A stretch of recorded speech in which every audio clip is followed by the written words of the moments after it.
Hi guys, this is Priyanka, and today I'm going to be discussing a very interesting topic, that is electromagnetic induction. Now, as you can see, I'm not using any whiteboards, right? So I'll be just discussing this idea so as you can understand it. You can find out the PDF of this entire video in the description, okay? But right now I'll be just explaining you briefly what.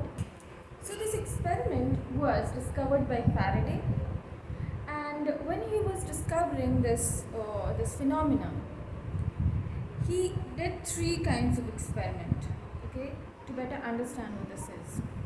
In the first experiment, he took a loop. Right now I'm just using a very trivial object, and I'm taking my clutcher also. So this is a loop, and let's say this is a magnet, okay. I know this is not a magnet, this is not the loop. Right now I'm just using these two objects to make you understand, okay. So let's say this is a loop, and this is connected to a galvanometer, okay. That would show whether there is any current through the circuit or not. So initially there is no current in the circuit. It is not connected to a battery, it's not connected to a voltage source, nothing like that. And then I'm taking a magnet, okay, and then I'm moving this magnet towards this loop. So the moment I'm moving this magnet towards the loop, you can see that there is a deflection in the galvanometer. It means a current is flowing in the loop, okay. So this was the first experiment. Now this actually shocked him because he was the first one to discover it, so he didn't know what this is. In the second experiment, what he did was he kept the magnet static, and he moved this loop towards the magnet. The moment he was moving this loop towards the magnet, he could see there was again a deflection in the galvanometer. It means a current was flowing in the loop again. In the third experiment, what he did was he kept the magnet and the loop static. He was not moving anything. He just kept both of them very static. What he was doing is he changed the intensity of magnetic field in this magnet. Maybe he took a stronger magnet, or no. In the third experiment, what he did was he kept the magnet as well as the loop static, okay, and he gently increased the magnetic field intensity of the magnet. Maybe he took an electromagnet and he was increasing the intensity of the magnetic field. So as he was increasing the magnetic field, there was still a deflection in the galvanometer, okay. It means the current was again flowing.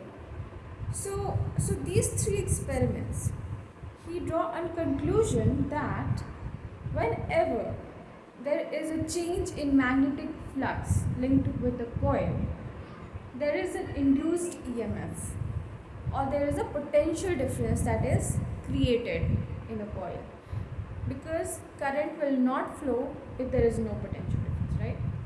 He named this potential difference as EMF, electromotive force. Actually, this is not a force. This term is misleading. In fact, we do not call it a potential difference. We named it different word, because this is not the typical potential difference that we read in electric field, that you know that electric field also generates a potential difference. Here a changing magnetic field is generating a potential difference, and that is why we named it the EMF, okay. Now what should be the direction of the current, okay, because we know that a current is generated in the coil, but which direction should it be taken, right? What should be the direction of current? So that was given by Lenz. So what is magnetic flux? Magnetic flux is nothing but it's the number of magnetic field lines passing per unit area, okay. So let's say this is an area. Again, now this is not a coil, this is just a loop. It's a simple loop, okay. This is the area of the loop, okay. So magnetic flux is the number of magnetic field lines passing through a given area, okay.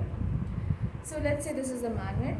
If I bring the area closer to the magnet, the magnetic flux will be more, because the magnetic field lines will be denser towards the magnet.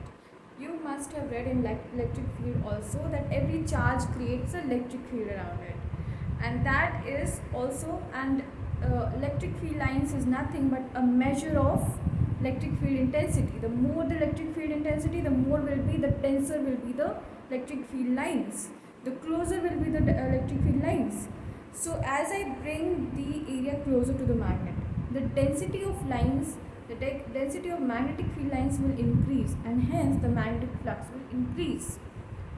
Also, if I increase the area, if I take a bigger loop, or even then the magnetic field lines will increase, so magnetic flux will increase, right? So these two factors affect the magnetic flux, right? The area and the intensity of magnetic field. So that was the magnetic flux, and this entire concept, the electromagnetic induction concept, revolves around the magnetic flux. Wherever there is a change in magnetic flux linked with a coil, there will be a induced EMF generated, right? There will be a potential difference created in a coil, in the coil, right? So that's about it. Thank you for watching the video. Thank you so much.